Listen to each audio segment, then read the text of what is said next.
Well, good afternoon, everybody. Thank you for being here. Since the earliest days of the administration, the Senate President and I have invested a great deal of energy, a lot of our own personal time and resources, funding, and our own private sector relationships to assist the Atlantic City government in the unavoidable transition that it was going through. We all know what this was about, going from 12 casinos to 8, and having the resulting decline of nearly 65% in the city's property tax base is a challenge that no other city has endured in as short a time frame as Atlantic City did.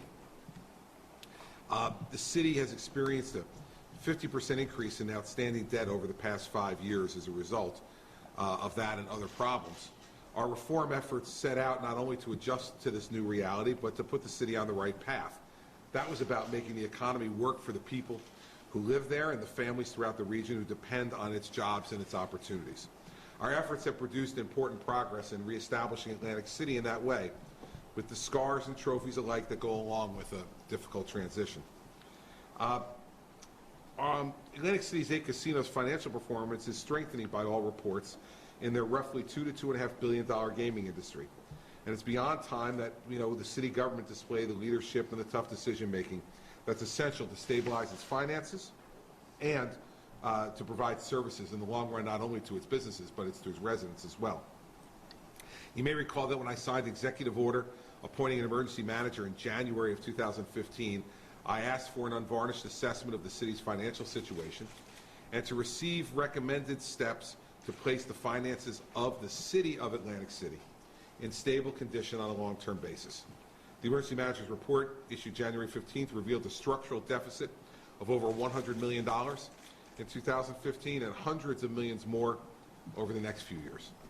The bottom line is Atlantic City's municipal finances are now the greatest threat to the city's well-being. And to eliminate the remaining forecasted deficits and to bring its budget into structural balance means making tough choices for everybody. Prior to this report, we've only had partial solutions. These efforts were done in good faith by bipartisan leaders who sought to deliver an answer to the city. But they simply don't represent the multi-pronged solution needed to address the complexities of the city's financial challenges. For exactly this reason, I didn't sign the pilot legislation on my desk earlier this month.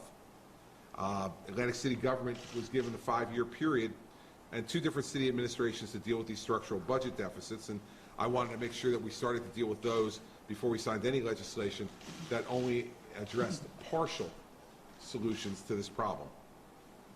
I want to commend the Senate President for having been receptive to this challenge, and he has really helped to lead the efforts to get a real solution going over the past few weeks, and I thank the Mayor and the Senate President for engaging in that. So last Thursday, I placed a telephone call to the Mayor, and I told him that my view was the city needed help, and I wanted to help the city, and that we needed to work together to get to a solution and not have conflict and strife between the two of us. I thanked him for putting his residents and his city first, and the Mayor and I had a very good conversation.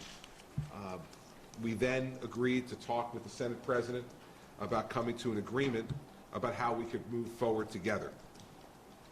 So there's alignment that's rarely seen at this time among so many previously irreconcilable factions.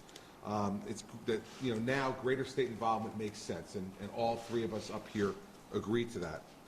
In addition to the Senate President, Senators Sarlo and O'Toole support this approach as well. The Casino Workers Union Local 54 leadership supports it, and time to act is now. So today, along with the Senate President, we've committed to swiftly develop comprehensive legislation which incorporates the pilot and related elements, but will most importantly enable the state to stabilize Atlantic City's financial future now and for the long term. We all agree that the legislation must and will include the following elements: expanding the responsibility and decision-making authority of the Division of Local Government Services and the Local Finance Board so that the state can do what the city has thus far been unable to do regarding its finances. The authority to be exercised by the Director of Local Government Services will include the following: restructuring the municipal debt, amending or terminating any municipal contracts, including collective bargaining agreements, dissolving or transferring any municipal board, authority, department, or commission, consolidating or sharing municipal services with the county or other municipalities, privatizing municipal services, or selling or leasing city-owned assets or services, And the council and mayor would be required to pass ordinances as needed to aid in the financial stability and recovery of the city. The period of this expanded responsibility should be for no more than the next 5 years. While there's been much rumored about bankruptcy, that is clearly not my preference. It's not the Senate President's preference, and it's not the mayor's goal. We're committed to using every tool that will now be available to us to restructure the city's debt, as well as re-engineer city services to be delivered at an affordable cost to their taxpayers. I expect collaboration among the mayor, the city council, Atlantic County officials, and the school district. And I'm committed and will make the tough decisions that are required to ensure the city's long-term economic stability. My office will work with the Senate President on developing legislation along with the Speaker and the Assembly.